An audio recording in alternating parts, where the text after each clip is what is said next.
Xudoyim. Nima bo'lyapti? Mening uchrashuvim bor edi. Men ketishim kerak. Jin ursin.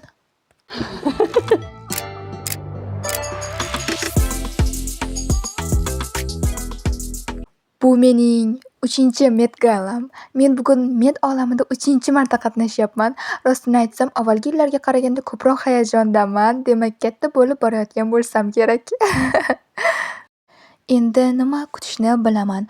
O'tgan 2 yilga qaraganda o'zimni ancha xotirjam his qilyapman. Birinchi yil men kiyim tayyorlash jarayonini umuman tushunmagan edim. Shuning uchun Antoni va Sanaron bu ishni men uchun juda ko'p boshqarishgandi. Hozir ham yordam berishadi. Lekin endi hammasi ancha maqsadli tuyulyapti va bu gala uchun qanday mayda detalli tayyorgarlik kerakligini yaxshiroq tushunib boryapman. Lekin kim biladi deysiz, hayajon istalgan paytda boshlanib qolishi mumkin va men xotirjamligimni yo'qotaman. Menimcha yillar davomida ko'proq do'stlar orttirdim. Umid qilamanki, bu yil yana ko'proq do'stlar bilan uchrashib qolaman. Men juda hayajondaman, chunki hammamiz juda bandmiz. Aslida esa men galada Blackpink qizlari bilan uchrashishni juda kutyapman. O'tgan yili to'rtalamiz birga yig'ilamiz deb juda umid qilgandim, lekin bu amalga oshmagandi. Shuning uchun bu yil bo'ladi va men ularning barchasini ko'rishdan juda xursandman. Men musiqa ustida ishlayapman va shu bilan birga o'zim ustimda ham ishlayapman. O'zim yaxshiroq tanib boryapman. Shuning uchun keyingi bir yil vaqt ichida men juda qiziqarli bo'ladi deb o'ylayman. Bu dunyoda yana nimalar qilish mumkinligini, nima yoqtirishimni, nimani sevishimni va nimalarga qiziqishimni o'zim ham kashf qilaman. Menimcha oldinda juda ko'p kutilmagan narsalar bor. Men ko'plab syurprizlarga tayyorman va muxlislar ham shunga tayyor bo'lishlari kerak deb o'ylayman. Bu bizning jamoamiz, ya'ni R jamoasi. Bu mening vizajistim. Bu bizning birga 2-met galamiz. Ha, 2-met galamiz. U biz uchun Saint Laurent kiygan bugun. Bilasiz-ku, bu mavzuga mos ravishda Saint Laurent bilan qatnashyapmiz. Va bu Lee Son Young. 10 yil bo'ldimi? Shunga yaqin. Deyarli 10 yil bo'ldi. Men Blackpink bilan birga ulg'ayganimda u ham yonimda edi va u haqiqatan ham zo'r.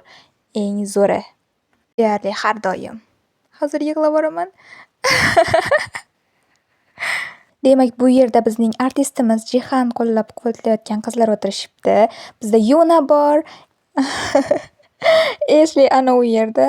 Keyin Soner qayerdasan? Jess ham bor. Jess ana u yerda. U yerda Shane ham bor. Kimdir uni chaqirib yuboring. Barchasi shulardan iborat edi. Bu mening jamoam. R jamoasi.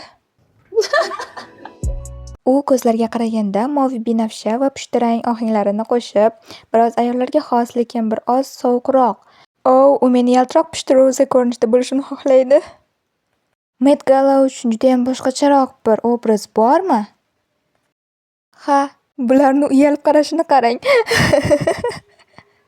Yo'q, bu bizning hayolimizga ham kelmaydigan savol. Uyalganidan devorga qarab olgan. Men avval aytmoqchi edim. Lekin konsept ham oldidan belgilangani uchun unga biroz qandaydir moslashib ketish kerak.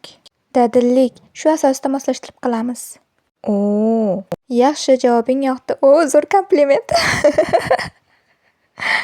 Men avval kiyimni ko'rib chiqaman, keyin o'sha kiyim qanday kayfiyat berishini soch turmagi bilan birga muhokama qilamiz. Har holda uning konsept kiyimiga bog'liq bo'lgani uchun kiyimning kayfiyatiga moslab soch va makiyaj birga tartiblaymiz.